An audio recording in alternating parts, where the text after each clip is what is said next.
Okay, we're live. And I'm going to text my brother, and I forgot my phone. Hold on.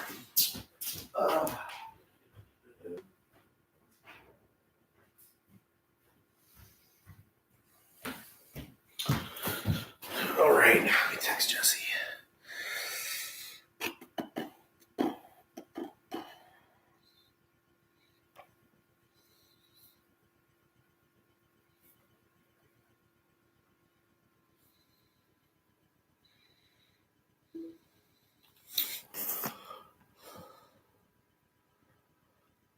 Oh, okay. So Jesse, the inspector, is here.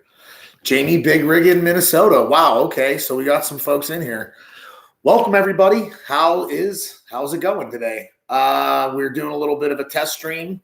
Kind of had some stuff I wanted to talk about. We're going to talk a little bit today about the tools of ignorance and where that term comes from and what it means.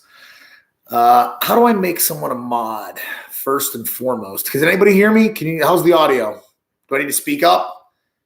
Do I need to?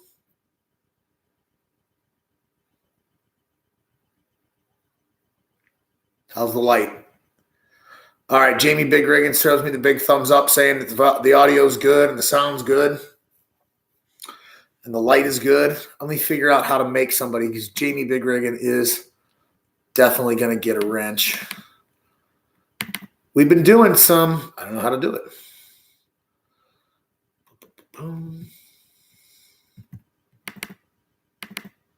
No, nothing. You're good. Next to this chat on the right, there are three dots where, okay, add moderator. Okay, gotcha. Add moderator. Boom, 1. And boom, 2. All right, beautiful. So I'm giving out some wrenches. So today we're going to talk a little bit about the tools of ignorance. I don't know if anybody here, if anybody who's watching this has ever heard the term, the tools of ignorance. It's something that, boom, hammer, boom, Jamie Big Riggin drops the hammer. That's what I'm talking about. The term, the tools of ignorance. Okay, my father used to say this all the time whenever growing up. I remember him saying it. I guess I wouldn't say all the time, but it was a phrase that he would use when he was referring to his work stuff, referring to taking off his work uniform. My father worked at a glass plant. A little bit about, I know it's not Father's Day, but I feel it's really important to celebrate Father's Day. And, obviously keep in mind what fathers actually do, because fathers don't get enough credit in society anymore. And for real, neither do mothers. So a little bit of story, a little bit of background about my father and the inspector's father. When we were young, he used to work in a glass plant. My father worked in a glass plant for a lot of years. He did a lot of different jobs. He worked in a glass plant whenever I was born. I know he worked on an oil rig, like doing natural gas, working on natural gas wells and stuff like that. Well, in the early 90s, he was getting laid off more and more. And again, I was way too small to get all the details of what was actually going on, but the work was drying up. There wasn't much, the glass plant wasn't getting as much work as it had been before, and people were getting laid off. At this point in time, my father was my parents were living in a predominantly Italian neighborhood in a very small town in Western Pennsylvania, making Anderson windows. Yeah, that was where the old man worked, was at Seasonal was the name of the glass plant, Seasonal. And he used to, my parents could only afford one car at a time. My parents could only afford one car at a time at the time, and it was a really beat up Honda Accord, I believe it was, 1980s Honda Accord. And because they could only afford one car, and my mom was taking care of Liz and working and driving us around and everything like that, my father walked home to and from work every day. And it was funny, my mom looking back on it, she would be like, that poor man used to have to run home. He would walk home from work, and he would literally run through the Italian neighborhood with all this like great smells of dinner, all these great dinners. I mean, I don't know if you guys know this, but the Italians know how to rattle pan a little bit. So he was running home through all those smells. Anyway, regardless, after that, when the glass plant closed up and the work started to go away, my dad put himself through school and became a respiratory therapist. I remember him having to, the joke in the family, I was 7 years old when this all went down. The joke in the family was that he was going to have to be surgically removed from the chair in the kitchen because he spent so much time sitting there living like Jesus of one accord. That's great. Yeah, my father would, the joke was that he was going to have to be surgically removed from the chair in the kitchen because he spent so much time reading and studying, and he had no real background in the medical field. I mean, other than living with my mom's a legendary nurse. And so I'm sure that didn't hurt, with him getting through school. But the man put himself back through school, worked. I couldn't count. I couldn't even tell you how many years he worked as a respiratory therapist. But I mean, even when he was going through school, he worked 2 and 3 jobs just to make it a little bit, make it that much easier. The man sacrificed so much so that we could have what we had, which we weren't poor. We weren't rich by any means. We weren't wealthy, because I'm starting to re-look at the terms rich and wealthy. There's a giant difference. But I remember him saying that to me. He used to say, yeah, truly the definition of badass. That's what badass daddery. Our father was he was a quiet leader, quiet patriarch. If you got him talking, if he had to yell at you, you meant you were in some serious trouble. But he didn't yell around a whole lot. But the tools of ignorance. He used to say, "Oh, we'll take care of that. Let me shed my tools of ignorance." I always took that to mean, and I've used that phrase, but I didn't understand really fully what it meant. To me, I thought it was the burden that you have to carry as a working person. That's your tools of ignorance. That's the burden that you have to carry as being part of the working class, being a working class person. I mean, I didn't work. As a kid, I had a couple of different jobs. Somebody asked me what the first job that I ever had was. It was picking strawberries. And I didn't do it very long, and I wasn't real great at it because I was like, you can't even get Mexicans to do this stuff. So I definitely I didn't do it long, but that was the first employment that I had was at a very young age. From there, I worked construction a little bit. I learned roofing and renovation and all different things from my cousin's construction job. It really wasn't a construction company, so to speak. It was just a couple of guys working on projects for people. And it was a good way to learn. It was a good way to learn how to figure stuff out. From there, I worked as a prep cook, a couple different restaurants, and went through school. But the tools of ignorance, I always thought that it was like your tool belt if you worked a construction site, or your stethoscope if you're a nurse. You know what I mean? Whatever that piece of attire that you need for your job. Your tape measure, those are your tools of ignorance. Unlicensed contractor when you could get away with it. Yeah, absolutely. One of the things that I learned, and I'm not super proud to admit it, and if Captain Matt ever finds out, he probably doesn't care. But we were widening doors. We were working on a house that was framed in the Depression era. It was an old house that these people were turning into a guest house. It was an old house that these people had on their property, and their kids always used it as a party house. And then they wanted it turned into like a really nice guest house. So we renovated it and made it nice. And it was a mess inside. But I also, that's where I learned how to widen doors with a chainsaw, widen doorways with a chainsaw. This doorway was framed with railroad ties, you know what I mean? So, but your tools of ignorance.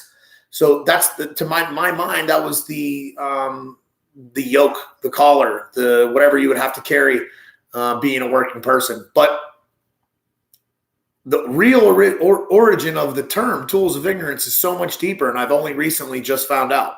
Chainsaw carpentry, exactly, Big Riggin. You know what I'm talking about. So the tools of ignorance is actually a phrase coined by a professional baseball player who played in the major leagues from 1915 to 1934 by the name of Harold Muddy Rule. I might be mispronouncing that. His last name is spelled R-U-E-L. Hey, Sergeant Peterson, welcome aboard. I'm going to go ahead and sling a wrench while I have the opportunity. Add moderator. Sergeant Peterson is now a moderator for your channel. That's good to know. Building log homes. That's fun. Log cabins are fun. log cabins are fun until you. I don't know. I feel like building a log cabin or living in a log cabin, so to speak, would be really, really fun until you have to deal with all the dust. I feel like there'd be a lot of dust on the inside, on like the logs on the inside. I don't know why I feel that way, but I feel like there would definitely be a lot of dust. I don't know. So no, but the tools of ignorance. So Harold, like I said, we're talking about the tools of ignorance. Harold Muddy Ruel played in the Major League Baseball from 1915 to 1934. And he was the one who coined the term tools of ignorance, and he was a catcher. And the irony of a player smart enough to be effective behind the plate is that he needs so much protective gear. Think about that for a second, right? A player, because when you're playing catcher, I didn't play baseball extensively or whatever, but I did happen to play catcher whenever I did play Little League. 2 years of minor league, no big deal. But the catcher is definitely by far the most underrated player. He's the smartest. He's one of the smartest guys on the field. Think about it. He has to be able to read the outfield. He has to be able to tell if somebody's trying to steal second, trying to steal third. If the ball's going to come from center field and he's going to have to try to make a play at home plate. These are all things that he has to be able to be out looking for, correct? Meanwhile, he's wearing all the protective gear, right? So he's intelligent, but he's also in the line of fire the most. He has to wear all that protective gear. He has to wear a helmet. He has to wear a face mask. He has to wear the chest protector. He has to wear the shin pads, the knee pads. I mean, that's because he's in harm's way. He could be hit with a pitch. He could be hit with a baseball bat. He could be blindsided by somebody who's coming home round and third, coming in hot for home plate. The guy had this very dangerous position. Not only that, not only the short-term danger that this individual's in, but the damage to your knees from being crouched in that position the entire time. I mean, that's you're leaving yourself up. That's long-term damage. That's long-term danger. But the definitely danger at the beginning of being, like I said, blindsided by somebody who's round and third, coming in hot for home plate. You could get hit in the face with a baseball bat. Pitcher only, bud. I don't understand what you mean, Jamie Bigrigan, but okay, it is what it is. The irony of a player being smart enough to be effective behind the plate, but he needs so much protective gear. This could be said of other sports, right? How many hockey fans, by a show of hands? How many hockey fans do we have in the audience tonight? Okay. The goon, the enforcer. Okay. Is it really the goon? Or is he possible? Is there a potential that this guy is the outgoing leader, talking about his position in the gay arc? Nice. Oh, Jamie's the pitcher, and okay, not the catcher. I get you. No. So the enforcer, okay, the goon, is he? He's the fighter, right? He's the guy that just goes out there, doesn't know how to skate, doesn't know how to shoot, and just beats people up, right? Or is the enforcer potentially the most important person on the team? I mean, think about it. If Wayne Gretzky didn't have the goons that he had around him, do you think that it would have stopped? Do you think that he would have gotten as many goals as he would have had he not had those enforcers around him? Okay. I know that it looks bad to people that don't understand from the outside looking in. It doesn't really look like, with those hits, the fights look way worse, right? So the NHL creates all these rules, and for the longest time, hockey was one of the more quote unquote violent sports that we had, right? So there's a lot of fights out on the ice. There's guys that are being put on a team specifically for their ability to fight. They're specifically for their ability to be able to protect a player like Wayne Gretzky. Wayne Gretzky was like 104 pounds. He was literally a Rogan tall, and he was like 95 pounds soaking wet with 2 bricks in his pockets. Okay. He was a young kid. He could skate. He was fast. He could shoot. You think that there wasn't dudes in the NHL in that time that would have just smashed the brakes off of him? Of course they would have, except there was 3 crazy enforcers that were around them, they would throw down and fight right there on the ice. It got to the point with the enforcers where they were cutting their pads and modifying their jerseys so that if another player came up and grabbed them, try to rip the jersey over their head, that all the pads would go with them. And the guy would just be out there on the ice. Now you're dealing with a complete psycho out on the ice who just down to fight, and he has nothing, no shoulder pads and no jersey standing in the way. Right. Sergeant Peterson gets it. He understands. He met Gretzky. He's a literally tiny dude. That's awesome, though. You know what I mean? Contrast Wayne Gretzky with Sidney Crosby. Okay. Sidney Crosby, who is potentially the greatest hockey player to ever play the game. I don't know that that's true or not, but because I'm in no way, shape, or form a subject matter expert on anything, especially not who's the greatest hockey player of all time. But I'd argue, there's definitely an argument to be made that Sidney Crosby is a complete legend and potentially the greatest hockey player to ever live. But there's no more enforcers like there used to be, right? There's no more enforcers. So what happens?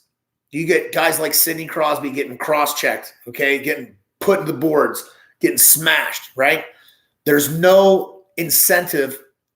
How about this? There's no repercussions for somebody that smashes Sidney Crosby other than getting 2 minutes in the box, right? And they've made it impossible as far as like salary caps and everything like that to have an enforcer player who's going to go out there and get into fights because they made that agitator rule, right? What is it? 5 minutes for fighting, 2 minutes, or 2 minutes for fighting, 5 minutes agitator. Like you're taking somebody off the ice for 7 minutes. That's, that potentially could be that could be the change of the game right there. That is the change in the game. But what really injuries? Who's receiving the injury? The guy that got his ass whooped, or Sidney Crosby for getting put into the boards and getting multiple concussions? Look, guys, I'm telling you right here, as somebody who's had a shitload of concussions are not great for you. You know what I mean? Concussions are not that great. They stop almost every fight now. It's getting kind of gay. Yeah, absolutely, because of that agitator. It looks bad, right? It totally looks bad. And Come Correct, who's not in here, Come Correct was asking me why I got out of MMA. He wanted to find out some more information about he wanted to see some of my old fights and stuff. For anybody that doesn't know, I was a professional mixed martial arts fighter. Combined record of 9-2, 5-1 as a professional, 4-1 as an amateur.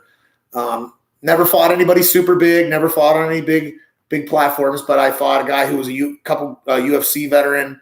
I can feel myself getting kind of I can't get myself feeling kind of punchy myself. Have I introduced myself? Let myself introduce myself. Right. Yeah. Slapshot was a great movie. Absolutely. Slapshot was a great movie. Speaking of great movies and great shows, quick Netflix review. If anybody's looking to see a hilarious movie on Netflix that is not really gay and subversive, Adam Sandler's newest movie. He has a movie with Adam Sandler. It's an movie with Adam Sandler and Jennifer Aniston called Murder Mystery. It is hilarious. It's fucking hilarious, and it's fun for all ages. There's no real swearing or anything like that or anything bad. It's just good comedy from start to finish. It's a feel-good family comedy. And then the other thing that I just started watching, literally 45 minutes, the past 45 minutes before I went live, I started watching Cheers. Cheers is awesome. I love Cheers. That show is great. Sam gets it. He gets it. I feel like I'm only a couple episodes into Cheers, but Sam gets it. You know what I mean? So the enforcer, right? So they get rid of they do away with the enforcer, and even in Slapshot they put out the goon. Now, don't get me wrong. In hockey, there were guys who were goons. Okay, but just because a player doesn't skate 35 miles an hour, shoot 30 goals in a season, doesn't make him a goon. You know what I mean? There were guys that came up. They might have come up and played 2-3 games in the NHL from the AHL or something like that, but they didn't stay around long. You know what I mean? Your great enforcer players are an anachronism, which is one of my favorite words. An anachronistic anachronism. Yeah, something that's like old and gone by the wayside. Let's bring back enforcers to the NHL. That would make the sport great. But so we get rid of the enforcers to try to cut down on concussions, but only 5% of the concussions come from guys fighting. The other 95% of the concussions that are brought into the NHL are from guys being put into the boards by assholes that wouldn't do that if there was an enforcer. So it's a double-edged sword. You know what I mean? Bring back the enforcers. Yeah, let's do it. Let's start it up. I don't know. We're not going to, hey, maybe we go somewhere. Who knows? But the enforcer isn't a goon. The enforcer isn't a knuckle dragger that's just out there to kill. The enforcer is a leader of his team. You know what I mean? This is the guy who loves his teammates, who's the guy that they rally behind. I don't know if anybody in here has ever been part of a team, but we all know that guy who's able to bring maybe he doesn't really get shook. He's not the verbal leader. He's the more lead by example type guy, so to speak. He's the guidepost. When everyone else wants to quit, they look at him and see what he's doing, and he's putting out just as hard. Team player, straight up best Delta male on your team. The best Delta male on your team is going to be your enforcer. You know what I mean? Your alpha is going to be your captain. That's where, Wayne Gretzky, that's your captain. That's your team captain, right? Semenka might not be a team captain. I don't know. Maybe he was a team captain, but he definitely, and I'm just going off of a documentary about ice enforcers that I saw, but, that's your guy that's your guy that everybody looks to. You know what I mean? Everybody's looking to for an example. Okay. When I played football, I never scored a point, but I smashed the shit out of some people. I like to think that I helped. Absolutely, Inspector. Inspector used to play linebacker whenever he was younger, and I vividly remember sitting in the games and listening to him, and he would – do you guys ever see the movie The Waterboy? Not that he's dumb or anything like that, but you guys ever see the movie The Waterboy where it's like Bobby Boucher is like as he's running in, you know what I mean? He's running in and then he, boom, levels the quarterback. That was my brother. And just definitely never scored a point, but definitely helped out a considerable amount. I never scored any in football, but always made the paper the next day. Yeah, they might not. I like to say, yeah, war cry, absolutely. I like to say, even if when I was fighting mixed martial arts, and I would come across the guy, and I'd be matched up against the guy. Yeah, this guy might beat me, but he's damn sure gonna know I was there. You know what I mean? He's damn sure gonna know that I was there. And sometimes I would have to take that into sparring because it's weird whenever you have to spar somebody that you're intimidated by and also respect. So I sparred a guy, a guy was a professional mixed martial arts fighter for a long time, Jim Miller. I sparred him in New Jersey, and he was training for a fight in the UFC. I was training for a fight. This was like really great. It was going to be great work for me. And I remember going in there and then being like, yeah, go give him hell, give him everything you got. And I went in there and I, was able to put leather on him a little bit. It wasn't great because it definitely like opened him up and like made him, he planted me, you know what I mean? I felt every bit of that one, but it was a big eye-opening experience. Anybody can be touched, anybody can be touched. And you know what? I might not have beat him. I might not have bested him. I might not, I held my own and he damn sure knew that I was there. You follow what I'm saying? I really don't have a whole lot. Does anybody have anything to? Oh, I was talking about Come Correct. Come Correct was asking me about why I got out of MMA. And I told him it was because it was starting to get real gay. Like I remember being a mixed martial arts fighter and wanting to do my best and like try hard. And I wanted to make it to the UFC. That was a goal of mine. It would have been really cool to at least go and participate in the big dance once. But I started to see what was happening whenever Reebok got into it. And Sarge is kind of touched. That's cool. I remember whenever Reebok got into it and they started to pull away fighters' own ability to make money by having sponsorships. And I was just like, something's wrong with this. This isn't right. And that's whenever a lot of, weird, wacky stuff started happening with the UFC and pretty much why I got out of it. Started to turn into WWE. I was telling, it's funny because I tell people like, they're like, I fucking hate Conor McGregor. He's such a fucking asshole. And I'm like, well, slow down. Conor McGregor definitely was Conor McGregor, he gets a lot of shit, but he made a lot of money. You know what I mean? Conor McGregor was a plumber. He was on welfare. He has family. You know what I mean? What do you mean they limited their ability to make money with sponsorship? Okay, so what fighters would do is they would come out and they would be sponsored by, say, I don't know, a big one was like there was a big Nevada gun store, and they used to sponsor a lot of fighters that came out of John Winklejohn or Tim Winklejohn, wherever John Jones and them fought. Winklejohn and somewhere else, but it was somewhere out in Nevada, right? So a fighter would take his shorts and he would put on whatever the company's logo, right, for a certain amount of money, for a certain size of the logo. The fighter would get paid an X amount of money. Well, the UFC, when Reebok came in, they said, we're going to give you guys uniforms, okay? And they took away the fighter's ability to make money through sponsorship. I mean, I've heard both sides of the story. Again, like I said, I never fought for the UFC, but I do know a few people that have, and I heard both sides of the coin. I heard that the UFC was a great company to work for because randomly they would send you money, you know what I mean, just to make sure that you were taken care of if you were like a valued asset as far as a fighter. Also, I've heard the flip side of the coin, the other side of the coin, where they're like, yeah, they're the ones that make all the money. They don't want you to make any money. They want you to, be like a wage slave, which is kind of crazy. I mean, I'm all for a private company being able to pay their employees whatever they want to. And I understand about, regulations that an employee has to maintain for their employer to keep them remaining employable. But at the same time, these guys are free. These guys are free. It was more artistic than that. You know what I mean? MMA is more artistic than that.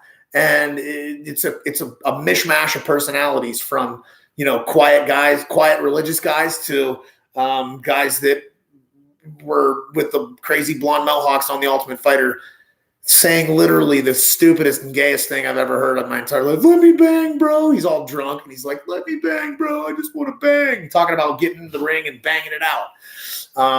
But, hindsight being 2020, he might have wanted to fuck him. I don't know. It is what it is. It was kind of weird. I'm trying to cut down on the cursing, but sometimes you just got to throw the F-bomb. Your whole banana split can't be cherries. But every once in a while, you need to throw a cherry on there. So you're definitely going to keep hearing some F-bombs. But let me bang, bro. I'm like, dude, what the fuck's your problem? Yeah, the UFC started to get real weird. And then also other organizations too. Don't think that other organizations aren't free and clear from being weird and sneaky. Like Bellator, they still want you to, they would want you to sell 250 tickets and they'd want to take a cut out of your money. They wanted to do this. They wanted you to do that. It's like, I'm a fighter. I'm not here to sell tickets, especially at this level. You know what I mean? That's the way amateur fighters make money. Because in Pennsylvania, at least as an amateur, you're not allowed to make money, or at least you're not allowed to make money as far as I remember, unless things have changed, which I doubt they have. You're not allowed to make money. So what amateur fighters would do is you get a stack of tickets. You get this big stack of tickets from the promoter, and they say, we'll give you $5 for every ticket that you sell. So for every ticket that you sell, you get a cut. So that's a good way for an amateur fighter to try to offset the cost, because there is a lot of cost when it goes through fighting, paying a trainer, buying supplements, buying gym time, equipment, gas, back and forth. You're losing money because you're training instead of working. It's just a way for fighters to make a little bit of money off the side. But for a professional fighter at the level of Bellator, I'm not in charge of selling tickets, man. You're in charge of paying me and you sell the tickets. You know what I mean? That's basically how that goes. I don't know. I just feel like all sports is getting weak. I stopped watching the NFL and Wheel of Doom. I don't understand what Wheel of Doom is, brother, but it is what it is. I stopped watching all sports too, because it's just screw it. I'm getting off in the weeds. This is about the tools of ignorance. So the reason that I was thinking about this is because a lot of men and a lot of women too, you know what I mean? But predominantly men, we work jobs that are dangerous, right? But it takes a high level of intelligence to do. Okay. And my message is to the men of this world. You know what I mean? Pick up your tools of ignorance and take them with you wherever you go. You know what I mean? When you go to your job every day, if you're the kind of person that you go punch a clock every day, punch that clock with pride. I know it's hard. It sucks. You got to get up early. You hurt. You come home. Your legs are hurt. Wherever it is, your legs are hurting from running around all day or standing on concrete, or your back's hurting from digging a ditch, but pick up your tools of ignorance. Pick up, because that's what we do. You know what I mean? That's what we do. We go out there. The irony is that we're some of the smartest people in the face of the earth, but our jobs are so dangerous that we require so much protective gear. If you're a police officer, when you strap on your gun belt and you go out on shift, be the best you can. If you work for, PennDOT here, if you work on the road, if you're a flag turner, you wear that the high vis yellow vest. That's your tools of ignorance. You know what I mean? Be intelligent. Be the strong American man that you can be. That's my message to everybody out there tonight. If anybody has any questions, anything, I don't know who we got all watching. This has been about a half hour. I know that we kind of got off into the weeds a little bit about sports, but my message is pick up your tools of ignorance, go out there and wear them with pride. Hit the thumbs up, like it, share it, comment, send me a email if you want, Dirty Mike and the Inspector, or hit me up on Instagram, Mike at Mike Bison 5, Mike_Bison 5 on Instagram, and at Mike Bison 4 on Twitter. I'm Mike Bison, and I'm here to tell you, pick up your tools of ignorance and kick ass and be legends. Later.